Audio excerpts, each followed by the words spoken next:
I guess it's recording. I'm going to assume that it's recording since I see the timer going off.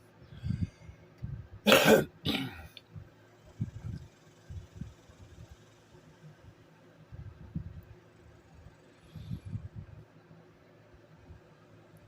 want to wish you folks a happy Declaration of Independence Day. Back in 1776 and today. Today, I'm declaring independence from Rome. When Patrick Henry and the Patriots from the Articles of Confederation had enough of King George's interest-bearing currency that he imposed, and which caused the homelessness that we're experiencing today. Why? Because it was the same currency. That's why.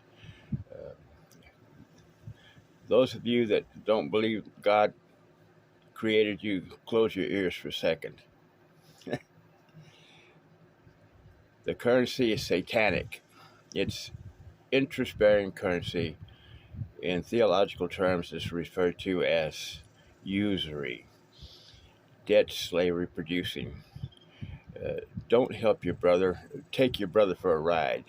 Interest bearing currency. And we're in debt at least $32 trillion. Some say $38 trillion. Would you even attempt to count to $1 trillion? Would you? Take you a long time, I'm going to tell you. And if you add interest to that, it's something that will remain a moneymaker for the owner of that debt. And the owner of that debt is the papacy. And the vehicle that they utilize to gather in that debt is the Vatican Bank and the interest-bearing currency that is utilized by all the central banks, which are subsidiaries of the Vatican Bank. And when you think of the 4th of July being when we declared independence, and then you go to the public school and they tell you that we declared independence from King George, they never tell you that King George was subject to Rome, that Great Britain, the United Kingdom, was a vassal state to Rome, and Rome is the papacy. And sometimes some people equate Rome with the Catholic Church, which it is also that. It is a Christian movement that was infiltrated by the satanic Romans that couldn't put it out. So they just joined up and subverted Christianity into the oddball, hard to put in its place situation that we have today, with some people talking about my God Jehovah as the sky god that I believe in. And I challenge them to say, which direction is the sky that you're thinking about? You might want to think that if you point up, the sky's on the other, in the opposite direction just as much. That we're just a little dot in the sky, and that God made the sky as well. The imagination and the power and the ability of my God is beyond your imagination. Anyway, something came on here. But anyway, I just want to let you know that we did not win the revolution. And the revolution wasn't about tea or taxes. It was about the currency. And we didn't win the War of 1812. And it wasn't about conscripted sailors.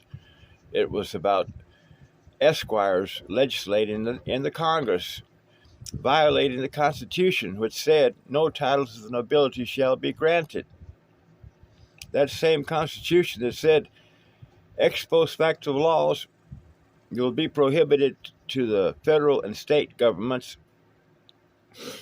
And first of all, you never heard, well, maybe you read the Constitution, but you weren't quite sure of what that pertained to.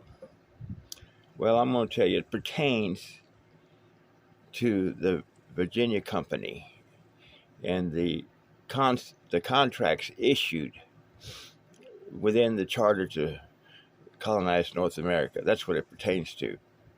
And it would require ex post facto laws to nullify those contracts. And those contracts weren't discussed in the Treaty of Paris of 1783. So they remain intact. They're active. They're just as active as the papacy is, because it's the papacy's interest that was portrayed in the peace treaty, especially at the very beginning. You realize this, is it pleases the Most High of the Holy Roman Empire. The Most High of the Holy Roman Empire is not God. The Most High is Caesar, Orsini today.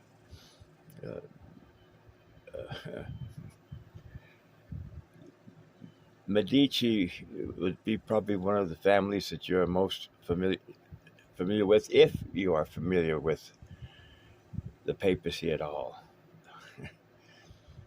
But they killed Caesar, and they took his name for their leader, and they have killed each other for that leadership role. They have no love for each other. The only thing they love is power. And as long as somebody's trying to take their power away, they are united in the effort to remain in power. But otherwise, they want to have power over each other. And that's probably the only thing in our favor, is that the evil will destroy each other, God willing. But I just want you to know that, and then that the Civil War about slavery, yeah, there was slavery. Yes, there were conscripted sailors. Yes, there was a tea tax. But those weren't the issues. The issues were the currency utilized by the Articles of Confederation for about 10 years, that allowed them to prosper to the point where they were the envy of their English cousins, not their African cousins or their Chinese cousins or their Spanish cousins. No, their English cousins. The only reason I mention that in that manner is because it's historic.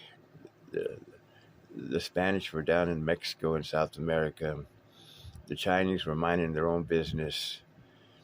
And the Africans were being attacked like the natives, whether they be in South America, Mexico, or North America. They were having their own attack going on. They were being attacked by the West, by the vassals of Rome, that they had been conquered by Rome and that had been made Romans. They had been civilized, which means that they had the class system imposed upon them.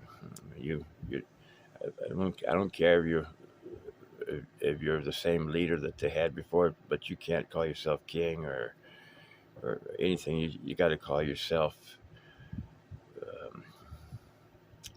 Well, I mean, you can call yourself king, but you have to have an aristocracy, and you've got to have a gentry and knights and esquires and gentlemen and upper class, and way all down to lower class. That's what civilization is all about, is making sure that you have complete control of one level over another level, over another level. Finally, the king is in your control. Uh, People think if the king is the one controlling, that's good. You keep thinking that. As long as you keep thinking that, Caesar doesn't have to worry about you.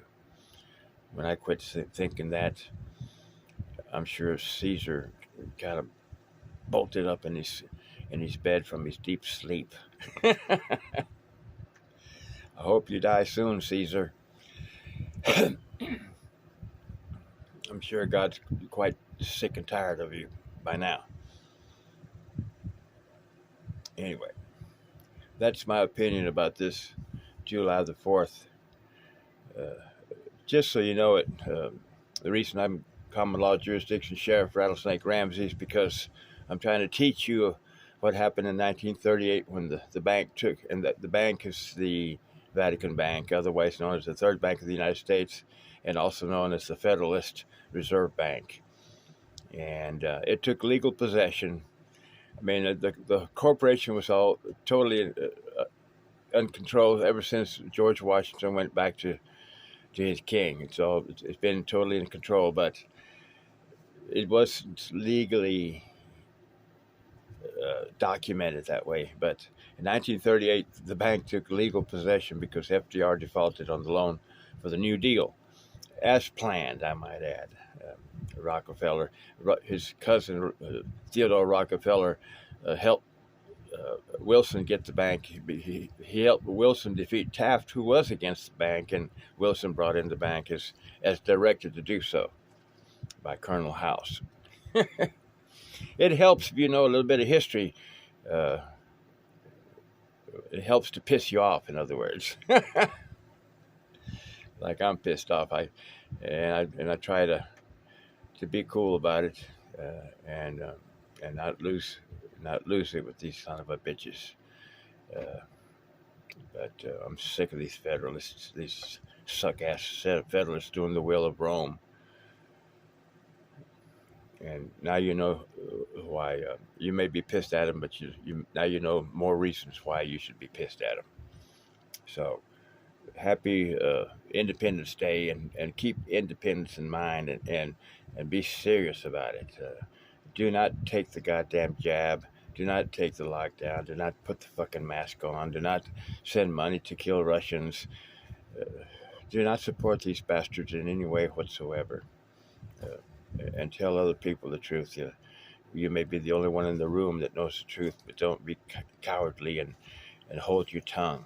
Unless by doing so, they'll put you in a firing squad or something. If that's the case, well, then hold your tongue. But otherwise, let the room know that at least one of you disagrees with the official narrative. As Larson Rose did a little thing here recently about speaking the truth and speaking out when you hear everybody believing a lie. Okay, that's enough. I'm going to let it go a little bit longer so that my numerology on it will be more appropriate. We'll get to 14 minutes, and those of you familiar with gematria, the numerology stuff, probably more appreciative of my words than I am. With that, common law jurisdiction sheriff Rattlesnake Ramsey, here to serve you, to speak the truth, to make you wonder why the heck I'm saying such a thing about George Washington or Lincoln or Trump or anything. These people are Federalists, and they have the power of a viceroy in the executive order. And every time they screw up and do the right thing, like Lincoln did with his greenbacks, and Kennedy did with his silver certificates that you could turn in for silver. You get Kennedy, you get Lincoln, you get Caesar, you get Gaddafi, you get Hussein. These individuals stood against Rome's currency, and they paid the price. So now you know why they're dead, and now you know that Rome is alive, and now you know that Uncle Sam's a no good fucking liar, bitch for the other bitch that's Rome's bitch, and that other bitch I'm talking about. Well, first bitch I'm talking about is Biden or Trump if he wins the election, or any one of those bitches that might win the election, and then they're a bitch for King Charles III, who's a bitch for Orsini, the Grey Pope. Fucking bitches. And the fucking Great Pope is a bitch for Satan. Fuck you, Satan. Go to hell where you belong. In the name of my Lord Jesus Christ, I pray that God will hear my prayer and help us get rid of these evil, evil transvestites and drag queens. They cannot make babies, so they want to try to continue their ways, but their way cannot continue because their way cannot procreate. It cannot procreate because it's not correct. So you heterosexuals, don't don't hesitate to let them know you're a heterosexual and that you're about family. I'll end on that thought right there.